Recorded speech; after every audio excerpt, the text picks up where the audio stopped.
Hello class, this week we're looking at Napoleon's empire collapses. So last week we looked at how Napoleon rose to power in France. This week we're looking at how that power is short-lived and eventually ends. This is chapter 23, section 4. We have two main objectives for this chapter. First is explain Napoleon's tactical and political mistakes. Tactical are sort of what are some of these mistakes he makes that sort of ends to him losing his power. Second is summarize Napoleon's defeat, comeback, and final downfall. So we're going to have Napoleon gets defeated, he comes back into power, and then eventually gets defeated a second time. So Napoleon's costly mistakes. The first costly mistake that Napoleon makes, which leads to his downfall, is the continental system. Now, what the continental system is Napoleon has it out to get United Kingdom. So if we look on the map here, we see here's France. This is sort of Napoleon's empire, and we have the United Kingdom. Now, he is trying to set up a blockade that basically leaves the United Kingdom out of the rest of Europe. What that means is that the United Kingdom, who has a lot of sort of goods to trade with Europeans, they are no longer allowed to trade with other European countries. This was a way for Napoleon to strengthen continental Europe and try and encourage continental Europe to trade with each other.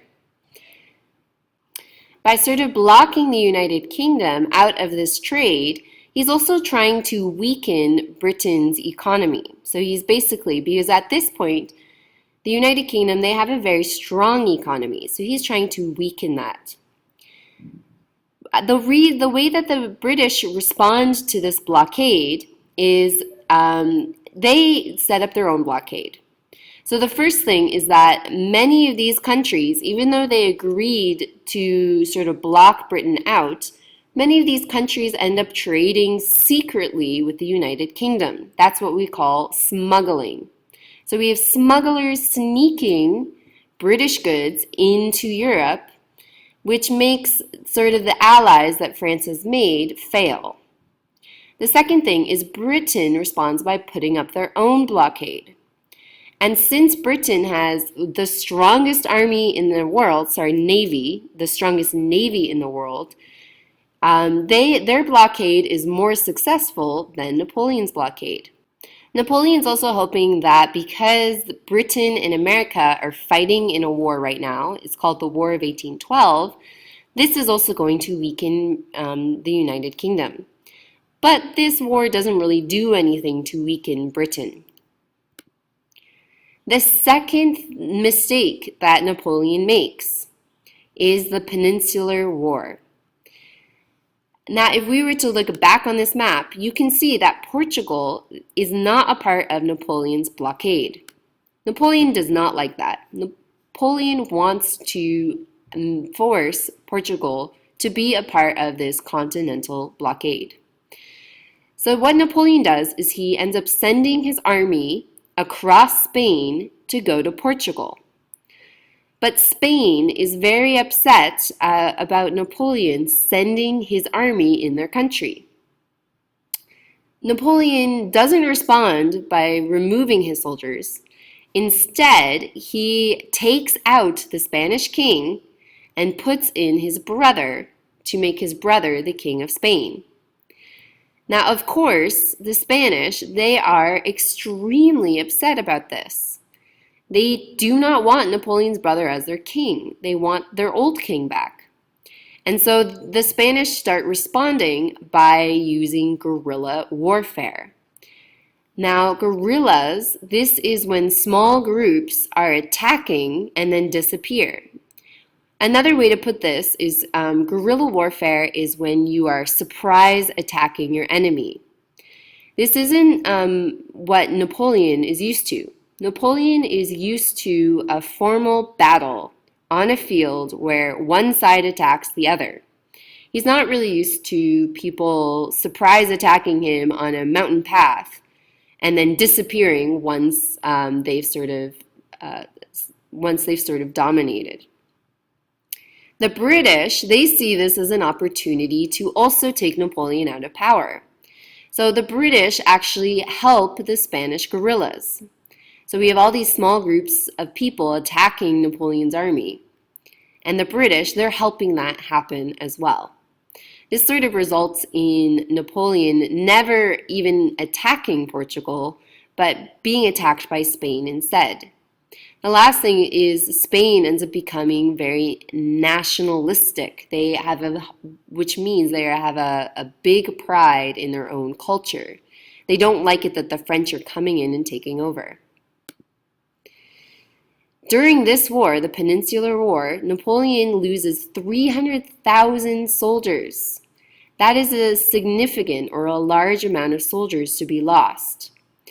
Nationalist rebels fight the French and in other conquered territories. So all of a sudden we have this rise of nationalism, which is being proud of your own culture, your own language, and not really wanting a foreign person in your country. Here's an example of an image by Goya. He's a Spanish artist. And as you can see, these are sort of the Spanish guerrillas over here being killed by Napoleon's army on the right. The third mistake that Napoleon makes is his invasion of Russia.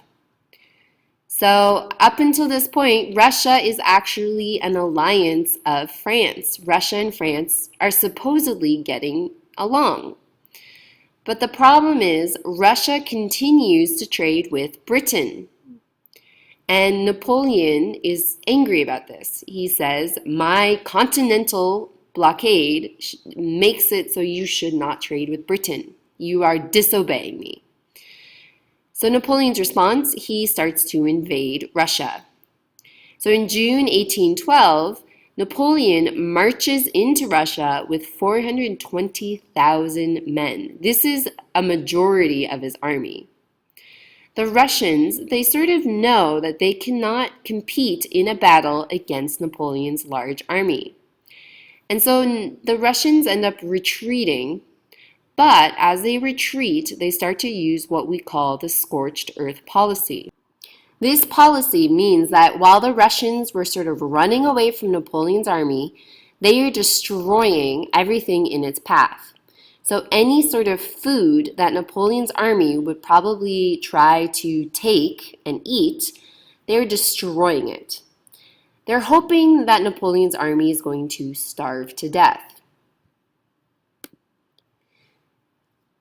In September 1812, we have a battle where the Russians, they end up retreating from Moscow. Now, Moscow is one of Russia's major cities. But at this battle, it's called the Battle of Borodino, Napoleon is the clear winner. So how the Russians respond, instead of wanting Napoleon to take over Moscow, they completely burn Moscow to the ground. They basically said, if we can't have Moscow, no one will have Moscow.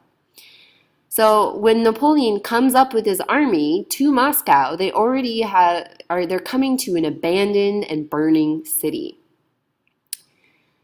Napoleon sort of waits around in Moscow for a bit, and he's trying to decide what he's going to do next.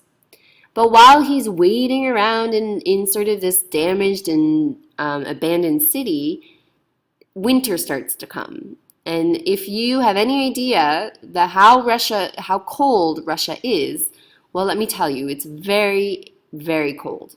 There's tons of snow, there are snowstorms, there's ice. Imagine just how cold it is. And now you have a huge army that you don't know what to do with and no food. What ends up happening, Napoleon does end up retreating. So he backs out of Moscow and starts going back to France. But when he retreats, it's already cold out and thousands of his soldiers, they end up dying. part of them are dying because Russian soldiers sort of attack Napoleon's army.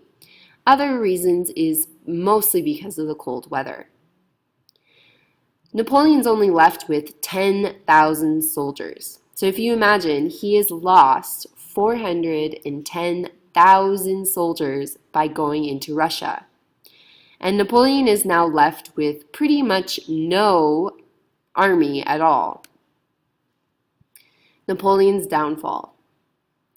When Napoleon returns from his defeat in Russia, Britain sees this as an opportunity. They see that Napoleon is starting to become weak. So Britain, Prussia, Sweden, Russia, and Austria, all these empires, they join together against Napoleon. So if you can imagine, Napoleon's in the blue and he is being surrounded by every angle in Europe by these other countries. Napoleon ends up raising another army. So right now he doesn't really have an army. He's lost his army. So he ends up raising an army, but it takes a long time to train a new army. He doesn't have that kind of time. All these countries are attacking him. So he ends up being quickly defeated by these allied powers, these other Britain, Prussia, Sweden, and Russia, Austria. Napoleon ends up finally surrendering, and he is sort of kicked out of France and has to go to a small island off of Italy called Elba. While Napoleon is at Elba, he has these other powers, Austria, Prussia, Sweden, they decide that France should have a monarch again. And so they put in Louis XVI's brother. Now remember, Louis XVI, he was beheaded in the French Revolution. Well, now we have Louis XVIII. But the French, they are completely upset and they start revolting at the fact that they have a king. Napoleon hears about this on his small island off of Italy, Elba, and Napoleon quickly starts to plan his escape. So Napoleon is successful. He actually goes back to France and is welcomed there by the French people. They are happy that he's back in the leadership position. But of course, this is not going to last long. This period of time we call is the 100 days. That means Napoleon was in power for 100 days. And the reason why is those countries that just kicked Napoleon out, they are angry to see Napoleon back in France. So they are going to go to battle with him again. This is called the Battle at Waterloo. Now Waterloo is in Belgium. Belgium is north of France. And we have the British are fighting against the French. And at first, Napoleon actually is sort of going to defeat the British. But who ends up showing up? We have the Prussians. So because it's now Britain and Prussia against Napoleon, it leads to Napoleon's defeat for a second time. The Battle of Waterloo, this marks the end of Napoleon's 100 days as a comeback, and also his last attempt at power. Now this time, those leaders, Britain, Austria, Prussia, they are not going to take any chances on having Napoleon in Europe. So Napoleon is sent all the way from Europe, all the way down to this teeny island in the middle of the ocean, okay? And there they are sort of saying there's no way he's going to be able to escape off this island. And that's where Napoleon ends up being killed. Well, he's not killed. He ends up dying from a stomach flu. Your 2 questions this week. I'm going to have you look at those objective questions. So, number 1, your first question, explain what are some of the mistakes that Napoleon made. Name at least 3. Second, summarize what was Napoleon's defeat, comeback, and final fall down. Okay, so summarize how was Napoleon defeated the first time, what happened when he came back, and how was he defeated a second time. So that's 2 questions.